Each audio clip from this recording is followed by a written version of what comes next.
Assalamualaikum warahmatullahi wabarakatuh.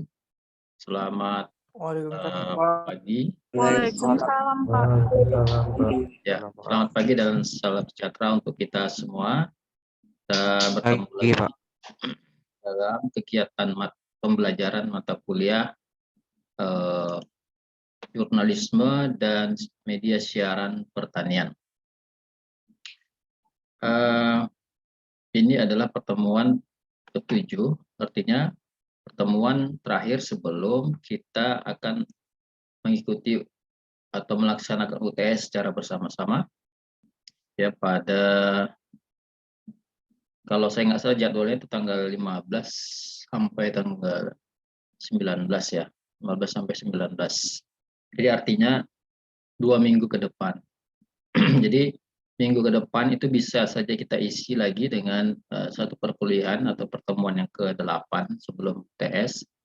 Kalau memang jadwalnya sama antara Visipol dan pertanian. Ya, kalau di Visipol itu tanggal 15, pertanian belum ada pemberitahuan.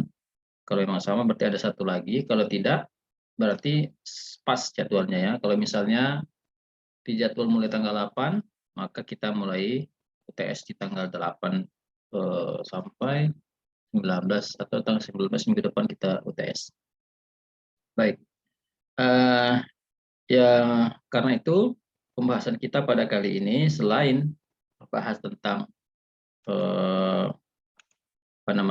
materi kita, yaitu pemanfaatan media massa ya, sebagai media siaran pertanian, juga kita akan membahas sedikit kisi-kisi tentang UTS yang akan kita laksanakan pada 1 atau 2 pekan ke depan. Baik, saya akan mulai dengan pembahasan mata kuliah kita terlebih dahulu. Sebelum saya mulai, saya ingatkan untuk tidak lupa mengisi absensi ya. Mengisi absensi sebelum pukul 10.20.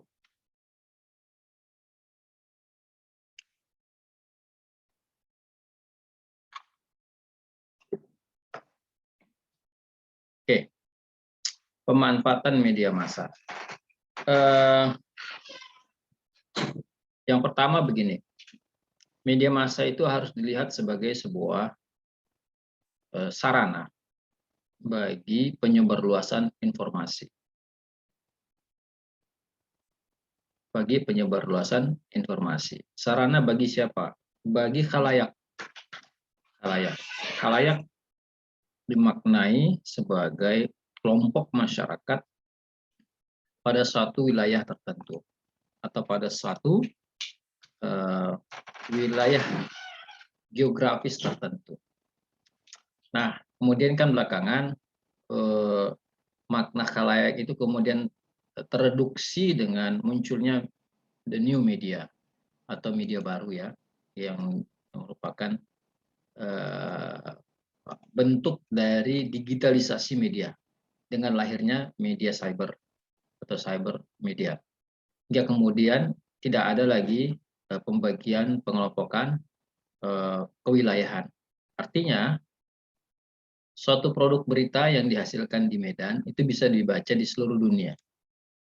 Seluruh dunia. Kalau dulu kan misalnya kalau koran terbitnya di Medan, paling banter itu sirkulasinya sampai Jakarta. Atau kalau misalnya keluar negeri ke negara tetangga, Malaysia, Singapura, Australia atau bisa juga. Tapi ketika media digital, dia itu kemudian mereduksi makna kewilayahan tersebut karena melewati batas-batas tersebut. Hanya saja memang bahasa menjadi salah satu faktor. Bahasa menjadi salah satu faktor. Jadi bukan lagi pada persoalan teknis, tapi pada soal bahasa.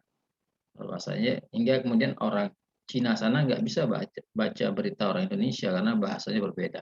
Sama halnya orang Indonesia nggak bisa baca berita online di Rusia karena menggunakan bahasa Rusia dan seterusnya.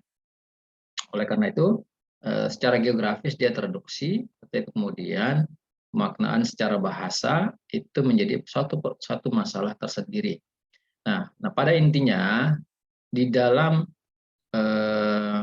pemanfaatan media massa sebagai media siaran, khususnya pertanian, itu memiliki beberapa hal basic mendasar yang perlu diketahui. Sebelum kita memanfaatkan sesuatu, kita harus mengetahui sesuatu terlebih dahulu kan, secara apa namanya, cara kerjanya, sifat-sifatnya, karakternya. Sebelum kita memanfaatkan sepeda motor untuk kendaraan kita ke kemana saja kita mau, pasti kita harus tahu dulu bahwa ini menggunakan mesin kontak manual atau otomatis misalnya. Dia harus diisi bensin atau Pertamax dan sebagainya. Dia baterainya harus dikontrol setiap waktu sekali. Nah, kalau misalnya kita tidak paham alat yang kita gunakan, tentu misalnya mogok tengah jalan gitu ya, kita nggak tahu itu mau ngapain. Ya, mau ngapain. Jadi akhirnya menjadi suatu persoalan tersendiri. Nah, memahami media adalah salah satu prasyarat untuk memanfaatkan media itu sendiri. Oke, nah kita lanjutkan. Ada beberapa hal, ada banyak hal lainnya, tapi setidaknya dari 4 hal ini, 5 hal ini bisa kita kemudian memberikan suatu, kita bisa figure out ya, atau memahami tentang media ya, dari beberapa aspek ya. Pertama dari efeknya, efek media, framingnya, framing media, karakter berita media, berita pertanian, yang merupakan apa namanya, kekhususan kita ya dalam pembahasan media. Kemudian citizen journalism, kemudian informasi, ini informasi kurang F-nya, informasi melalui media sosial. Media sosial ini sudah kita bahas, tapi saya merasa perlu untuk membahas sekali lagi untuk mendudukkan pemahaman supaya tidak bias, tidak terjadi bias di dalamnya. Kita mulai satu persatu ya. Efek media massa. Ada 3 efek yang muncul ketika kita menggunakan media massa. Yang pertama efek kognitif. Yang pertama efek kognitif.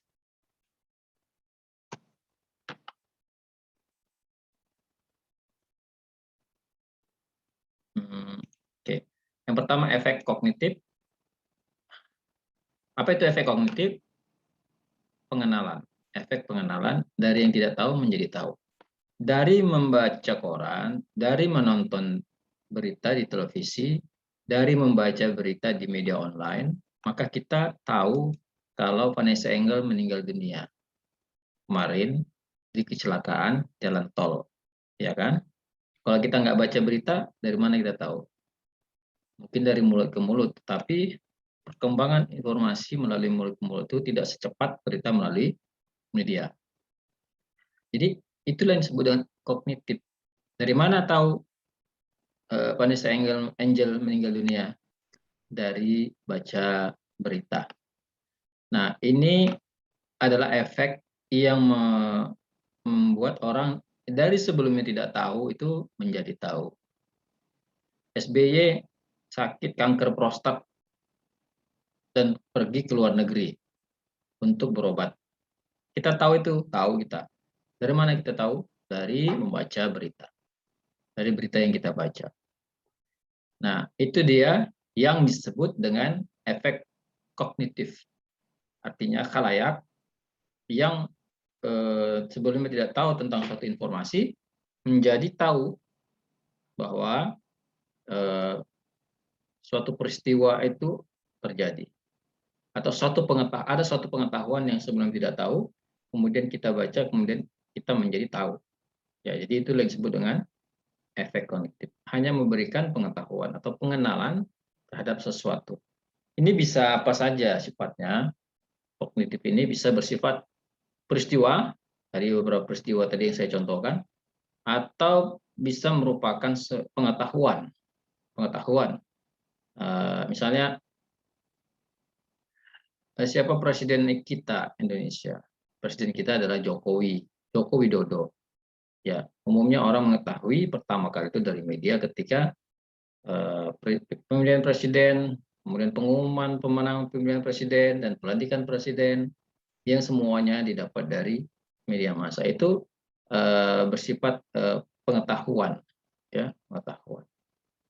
Oke. Nah, kemudian yang kedua adalah efek afektif. Efek afektif. Apa itu efek afektif? Afektif tahap lanjut yang melibatkan emosi khalayak. Jadi, afektif ini tidak hanya sekedar menambah pengetahuan khalayak dari yang tahu dan menjadi dari yang tidak tahu menjadi tak tahu. Tidak hanya sekedar itu. Kalau tahap pertama kan tidak tahu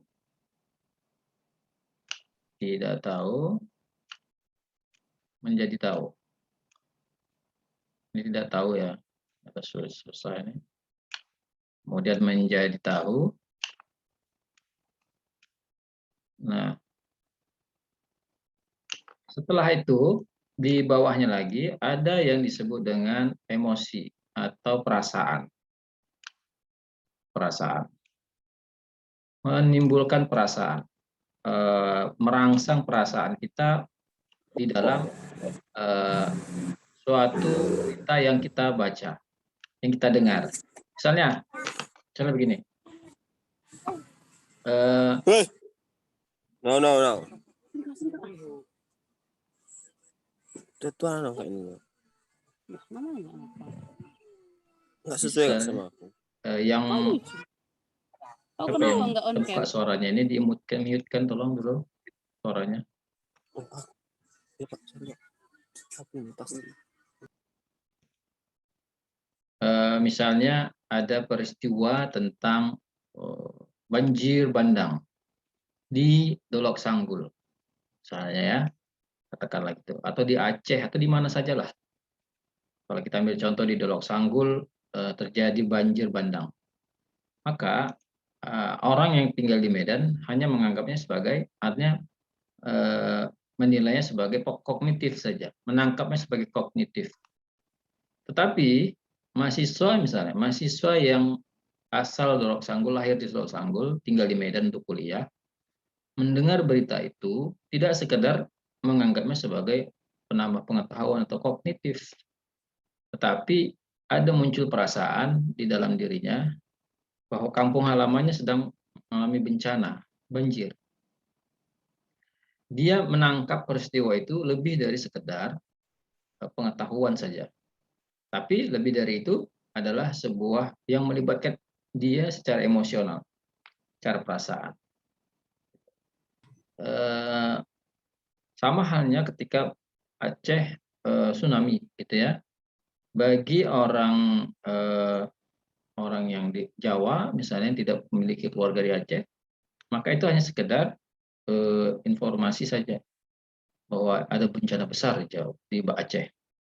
Tapi ketika ada orang Aceh yang sedang di Jakarta atau di Medan, yang keluarganya banyak tinggal di Banda Aceh yang dihantam tsunami misalnya, dia resah, jangan-jangan ada keluarga yang jadi korban, kan gitu kan? Resah itu adalah keterlibatan perasaan ya di dalamnya. Maka dia pun sibuk mencari informasi. Jadi dari mana dia keresahan itu muncul? Dari informasi yang disampaikan oleh media massa tentang suatu peristiwa, dalam hal ini banjir di Dolok Sanggul atau bencana tsunami di Aceh. Itu juga dengan peristiwa lainnya. Nah, itu dia afektif. Nah, kemudian selanjutnya adalah konatif. Efek konatif. Efek konatif ini adalah tahap lanjut dari kognitif dan afektif. Tahap lanjutnya itu menggerakkan khalayak melakukan sesuatu. Jadi dia tidak hanya sekedar menambah pengetahuan, tidak sekedar melibatkan emosi, tapi sebuah informasi sampai menggerakkan orang melakukan sesuatu. Menggerakkan orang melakukan sesuatu. Ada belum lama inilah ya peristiwa, kalau masih ingat peristiwa demo unjuk rasa besar-besaran dan diselingi dengan kerusuhan di Amerika Serikat yang dipicu oleh peristiwa pembunuhan seorang pria kulit hitam oleh polisi kulit putih yang dengan cara dicekik, bukan dicekik ya, dia ditangkap kulit hitam itu dengan posisi telungkup, kemudian dungkul polisi itu menekan lehernya hingga dia tidak dapat bernafas, akhirnya meninggal dunia di tengah jalan, ya, di ruang publik. Nah, itu disiarkan oleh media, kemudian dideraskan oleh media sosial. Akhirnya memicu kerusuhan, unjuk rasa, ya, di beberapa daerah di Amerika Serikat yang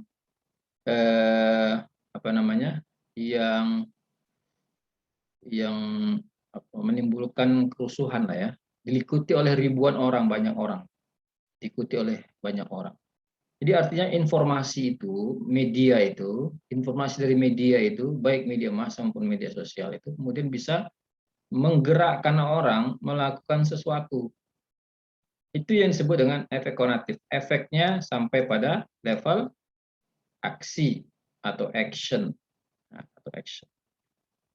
Nah, di dalam pemanfaatan media massa, kita sering melihat bahwa beberapa kandidat pemimpin, calon pemimpin, baik itu pada level presiden nasional ya, maupun level gubernur, atau bupati, wali kota, ataupun para calon legislatif yang akan duduk di DPR RI, DPRD, provinsi, kota, kabupaten kota.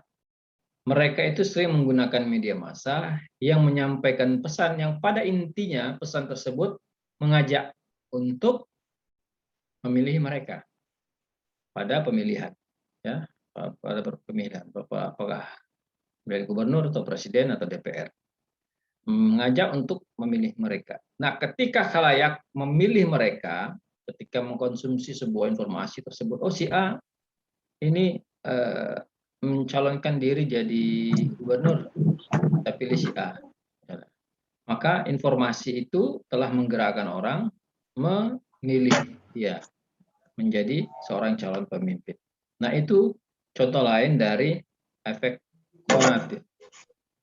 Efek konatif. Nah, di dalam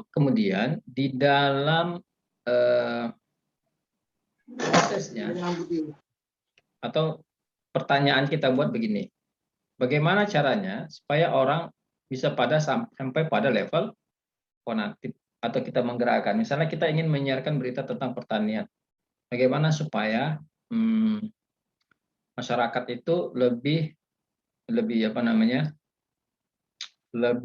cenderung untuk mengkonsumsi hasil-hasil pertanian lokal ketimbang produk-produk pertanian dari ekspor ya, dari impor dari luar negeri misalnya, contoh. Atau contoh lain misalnya bagaimana supaya ada dukungan opini publik untuk meremajakan lahan-lahan pertanian yang mati atau yang tidur atau yang berubah fungsi.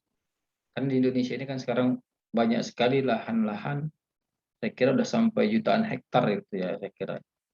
Total tidak ribuan hektar lahan-lahan pertanian yang tidur bahkan dan berubah fungsi menjadi perumahan, menjadi kampung dan sebagainya, yang awalnya adalah lahan pertanian. Nah, ini kemudian menjadi persoalan di dalam suplai bahan baku atau suplai kebutuhan pertanian kita. Misalnya beras akhirnya tidak cukup kita disuplai oleh lahan pertanian hingga akhirnya kita harus mengimpor dari Thailand, dari Cina dan sebagainya.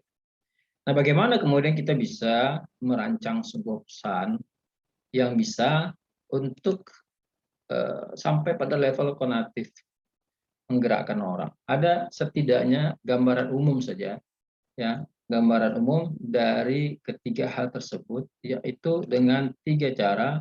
Yang pertama causative thinking, yang kedua creative thinking, yang ketiga scientific thinking.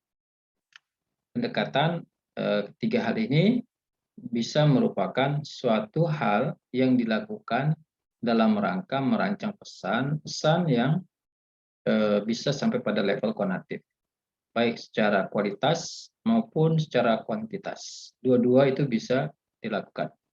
Apa yang dimaksud dengan causative thinking? Causative thinking inilah berpikir secara sebab akibat. Berpikir secara sebab akibat. Kalau A maka B, kalau B maka C, maka A adalah C misalnya. Itu adalah kalau pernah belajar tentang silogisme atau formal logic, ya, logika formal, nah itu kausalitas. Kalau dilakukan A, maka yang terjadi adalah B. Kalau dilakukan B, maka dilakukan C. Yang terjadi adalah C. Dan seterusnya. Maka A sama dengan C. Itu causative thinking. Sesuatu sebab itu, suatu akibat itu pasti ada sebab. Maka dicarilah suatu sebab untuk akibat tertentu. Oke. Kemudian creative thinking. Creative thinking ini apa namanya?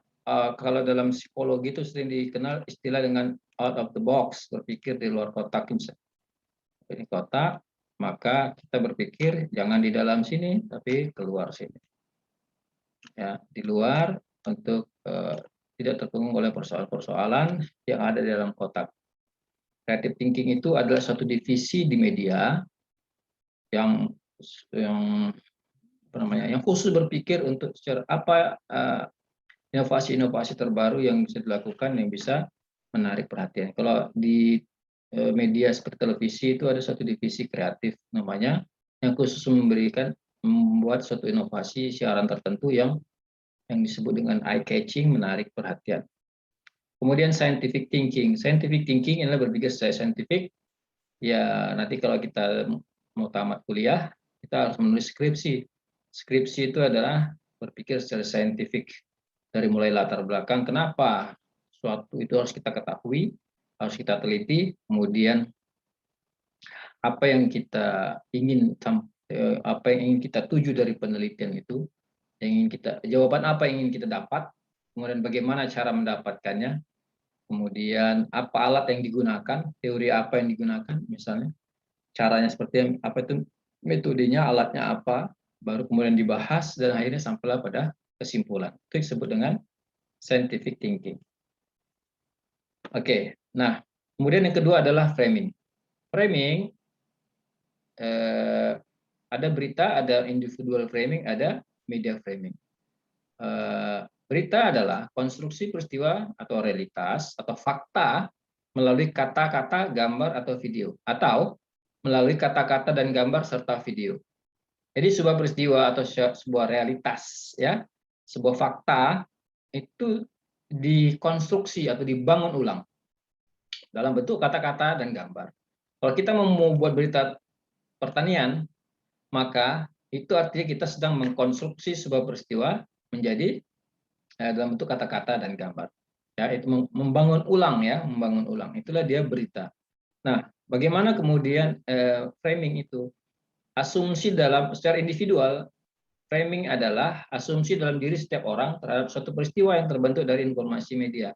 Dia baca berita media, kemudian dia memiliki asumsi terhadap suatu peristiwa. Ya, apa saja peristiwanya itu ketika dibaca dia akan muncul asumsi dalam dirinya. Sedangkan media framing adalah konstruksi peristiwa melalui kata-kata, gambar atau video, atau kata-kata dan gambar serta video yang dipengaruhi oleh kepentingan media yang mempengaruhi khalayak. Jadi framing yang dilakukan oleh media itu dipengaruhi oleh kepentingan media. Media itu punya kepentingan, kemudian framing yang dilakukan oleh media ini mempengaruhi pada gilirannya akan mempengaruhi khalayak. Inilah dia yang menjadi individual framing. Oke, gitu apanya ya? Secara singkatnya ya. Nah, kita melihat, coba kita lanjutkan dulu. Kita akan melihat, sering mendengar melihat ini mungkin. Nah ini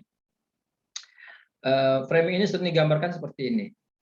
Ini ada dua orang, yang satu ingin menusuk orang lain, yang mau ditusuk ini lari. Kemudian media menyorot pada bagian tidak secara keseluruhan. Framing itu kan artinya bingkai ya, bingkai. Dia dibingkai pada bagian tertentu saja, bagian ini yang merah ini, hingga kemudian yang nampak di layar atau yang disajikan kepada publik itu adalah seperti ini. Seperti ini dia di layar ini. Jadi dia menyajikan suatu fakta yang di frame hingga kemudian dia menimbulkan makna yang tersendiri yang berbeda dari realitasnya. Seolah-olah si yang lari ini yang akan menyerang yang menyerang. Itu berbeda. Nah, kemudian kita coba perbesar. Nah, ini dia.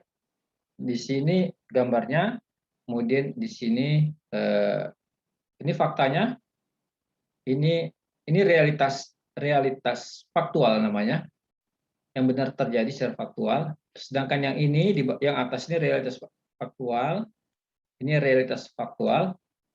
yang ini realitas media. Kalau ditanya apakah ini bohong, dia tidak bohong, dia tidak melakukan kebohongan, tapi dia melihat sesuatu yang kemudian ketika dilihat oleh orang bisa mispersepsi ketika melihat. Itu disebut dengan realitas media ketika melakukan framing. Oke. Kemudian model framing media ini maksudnya bukan medan ya. Input fakta, kemudian melakukan proses framing, kemudian muncullah media framing gitu. Dan kemudian ini dipengaruhi oleh ideologi, perilaku, tekanan organisasi, ini yang mempengaruhinya ya. Yang mempengaruhi dari media framing. Kenapa media itu melakukan framing? Ini dipengaruhi oleh hal ini. Ya. Kemudian ini pengaruh ini disebut dari mana? Dari sini. Atribusi atas tanggung jawab, kemudian attitude itu tingkah laku, behaviors ya lebih kurang ya, tingkah laku seseorang itu mempengaruhinya. Jadi dia akhirnya muncullah satu produk media berdasarkan sebuah media framing. Kemudian karakter media berita pertanian, dia spesifik sifatnya. Kita pada pertemuan pertama sudah membahas ya tentang luasnya jurnalisme itu, objek berita jurnalisme. Salah satu adalah pertanian. Dan berita pertanian itu spesifik. Secara umum memiliki khalayak yang khusus, khalayak berkaitan atau stakeholder pertanian. Memiliki khalayak yang khusus. Secara umum memiliki khalayak yang khusus. Secara khusus ada kepentingan khalayak di dalamnya. Meskipun dia secara umum memiliki khalayak khusus, tapi secara khusus ada kepentingan masyarakat umum di dalamnya. Orang penting perlu akan suplai pangan ya dari beras, dari buah dan sebagainya yang merupakan produk pertanian. Jadi walaupun secara umum dia memiliki khalayak khusus, artinya orang-orang yang berkecimpung di dunia pertanian, tetapi secara khusus ada kepentingan khalayak umum di dalamnya. Oleh karena itu kesimpulannya adalah dalam menyajikannya harus memiliki kreativitas. Kemudian satu hal yang perlu dipahami, karakter berita pertanian itu memiliki keterkaitan dengan berbagai bidang lain. Dia tidak hanya berdiri sendiri. Misalnya persoalan politik, ekonomi, sosial budaya ada di dalamnya. Kemudian citizen journalist. Waktu kita tinggal lebih kurang 1 menit lagi ya. Cepat saja, atau jurnalisme warga merupakan suatu bentuk kegiatan jurnalistik yang melibatkan warga masyarakat untuk ikut mengisi media. Artinya, media warga adalah mencari penulis berita peristiwa yang disiarkan oleh media massa. Jadi warga ikut mencari berita dan disiarkan oleh media massa. Itu inti atau poin citizen journalism yang berkembang tentang dekade belakangan ini. Kenapa itu muncul? Karena memang media itu bergantung kepada khalayak. Memberi ruang kepada khalayak adalah sebuah keniscayaan di abad media digital pada saat ini. Oleh karena itu, semua media hampir tanpa terkecuali memiliki ruang yang disediakan untuk citizen journalism. Nah, ini yang terakhir. Kalau misalnya selesai di sini waktunya, kita akan lanjut ke Google Classroom ya jika ada pertanyaan. Media massa dan media sosial menyampaikan informasi sama-sama, kemudian yang disiarkan terverifikasi media massa, tapi media sosial tidak harus. Di media massa ada check and balance, di media sosial tidak ada check and balance. Di media massa memiliki kecenderungan framing, juga ada di media sosial. Di media massa ada agenda setting, tidak, tapi di media sosial tidak ada agenda setting. Kita sudah bahas agenda setting sebelumnya. Kemudian memiliki kelengkapan administratif di media massa, tapi tidak dengan media sosial. Serta ada secara hukum dia berbeda antara media massa dan media sosial.